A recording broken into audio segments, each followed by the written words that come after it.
Ibn Umar roziyallohu anhu aytadilar. Payg'ambarimiz sallallohu alayhi vasallam aytganlar deb. Innalloh taala yuhibbu kulla mu'minin muhtarifin abayalin va la yuhibbul fari'a sahiha va la fi amali dunya va la fi amali al-akhirah. Payg'ambarimiz alayhisalom aytadilar. Albatta Alloh subhanahu va taolo har bir hunar qiladigan oilani otasi bo'lgan kimsani oilasi bor odamni yaxshi ko'radi. Oilasi bormi? Bola chaqamni halol kasb bilan boqay. Bolalarim boroniga kirib bitta non berib turing, bir piyola yog' berib turing, to'rtta tuz berib turing demasin, birovga sarg'aymasin deb mehnat qiladigan mehnatkash mo'minni Alloh suyadi dedilar. Alloh subhanahu va taolo sog'lom, bekarchi na bir dunyo ishini qiladi, na bir oxirat ishini qiladi. U yog'i ham yo'q, bu yog'i ham yo'q. Soppa-sop bekarchini Xudo suymaydi. Hozir nima ko'p? Bekarchi ko'p. Ish yo'q. U ish yo'q kasobat choyxonadan chiqmaydi. U ish yo'q kasobatni choyxonasida osh ko'pda. O'zi ishlamaydi, puli yo'q. Qachon qarasang chiqib keladi. O'tgani bir kun bittasi chiqib kelyapti dedim. Sen qachon qarasang mashinadan chiqib kelasan? Menga o'xshab dedim. Bu meni tekin yeyman, domla deb yedirishadi menga dedim. Sen qanday yeysan desam, biratlar boqyapti deydi. Biratlar boqyapti ekan. Sen ishlasang dedim. Xudodan qo'rqmaysanmi dedim. Ha, ish yo'qda domla dedi, pul yo'q dedi. Ishlash uchun pul kerak emas. Pul topish uchun ishlash kerak-ku. Bularga ishlasang pul yo'q deydi, taborat pul yo'q deydi. Mehnat qil, hunar qil.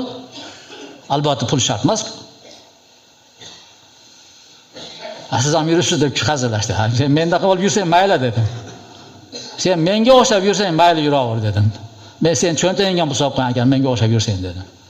Kulib chiqib ketdi ekamiz. Mana bittasi. Savlat desa endi mendan balandda, gavdi ham bor. O'ziga yarasha.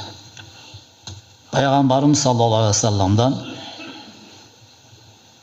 Jabir roziyallohu anhu, Zubayr roziyallohu anhu ikkalari rivoyat qilgan hadis bor ekan.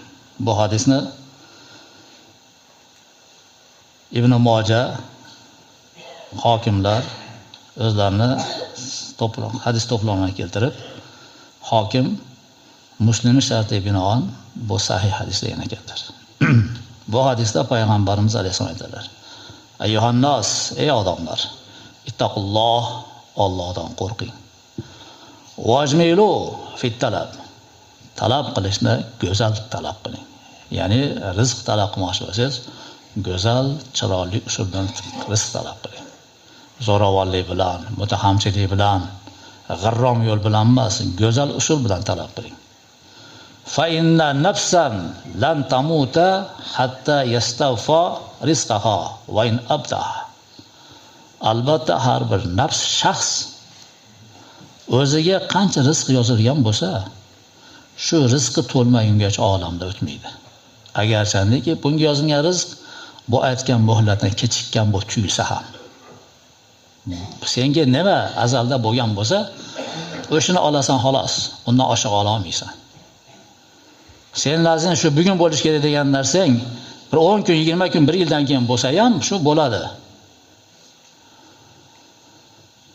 Fattaqulloh, yana qaytarib aytayaptilar. Allohdan qo'rqing. Vajmilu fit talab. Talab qilishda chiroyli talab qiling. Shashilmang.